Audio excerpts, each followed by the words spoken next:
சென்னையில் 40 கோடி ரூபாயில் தமிழ்நாட்டின் பாரம்பரிய கலாச்சாரத்தை வெளிப்படுத்தும் கைவண்ணம் சதுக்கமும் 10 கோடி ரூபாய் செலவில் கலங்கரை விளக்கம் முதல் தீவுத்திடல் வரை மெரினா பாரம்பரிய வழித்தடமும் அமைக்கப்படும் என்றும் அமைச்சர் சேகர்பாபு தெரிவித்துள்ளார்.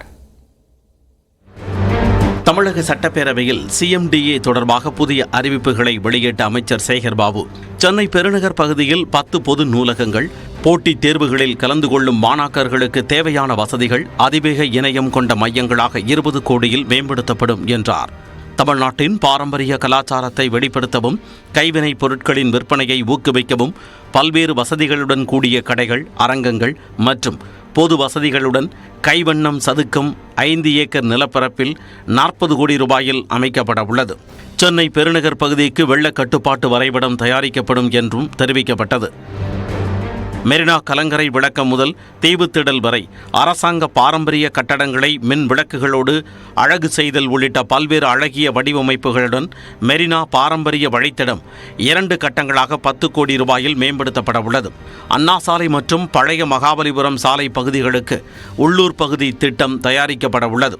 கோயம்பேடு மொத்த விற்பனை அங்காடி வளாகம் ரூபாய் 10 கோடியில் மேம்படுத்தப்படும் என்றும், அங்கு மழைநீர் வடிகால் ரூபாய் 15 கோடியில் அமைக்கப்படும் என்றும் பேரவையில் தெரிவிக்கப்பட்டது.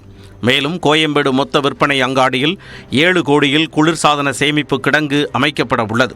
சென்னை பெருநகர் பகுதியில் அமைந்துள்ள சேத்துப்பட்டு பசுமை பூங்கா ரூபாய் 10 கோடியில் மேம்படுத்தப்படும் என்றும், சேப்பாக்கம் பகுதியில் மக்களுக்கு கட்டணமில்லா சிகிச்சை அளிக்க 10 கோடி ரூபாயில் இரத்த சுத்திகரிப்பு மையம் சென்னை பெருநகர் வளர்ச்சி குழுமத்தால் அமைக்கப்படும் என்றும் அமைச்சர் அறிவித்தார். வளர்ச்சி என்பது வசதியானவர்களுக்கு வாய்ப்பு தருவதல்ல, வாய்ப்பு கிடைக்காதவர்களுக்கும் வசதி தருவது என்பதே எங்கள் திராவிட ஆட்சியின் சமூக புரட்சி. மாண்புமிகு முதல்வரின் கருணை உள்ளத்தால் இனி வட சென்னை, தென் சென்னை, மத்திய சென்னை போல் வளம் பெறும். கொண்டித்தோப்பு மற்றும் கொளத்தூர் பகுதிகளில் அமைக்கப்பட்டு வரும் இரத்த சுத்திகரிப்பு மையங்கள் மற்றும் சேப்பாக்கம் இரத்த சுத்திகரிப்பு மையத்திற்கு மருத்துவ உபகரணங்கள் ரூபாய் 3 கோடியில் கொள்முதல் செய்யப்படும் என்றும் தெரிவிக்கப்பட்டது. கொன்னூர் நெடுஞ்சாலையில் 10 கோடி ரூபாய், திருவிக்கா நகர் சந்திரயோகி சமாதி சாலையில் 8 கோடி ரூபாயில் சமுதாய கூடங்களும், கொண்டித்தோப்பு வால்டாக் சாலையில் ரூபாய் 20 கோடியில் சமுதாய கூடம் மற்றும் விளையாட்டு திடலும் அமைக்கப்பட உள்ளன. தியாகராய நகர், ஐயப்பன் தாங்கல், ஆவடி மற்றும் திருவான்மையூர் பேருந்து நிலையங்கள் தலா 10 கோடி ரூபாயில் மேம்படுத்தப்பட உள்ளன.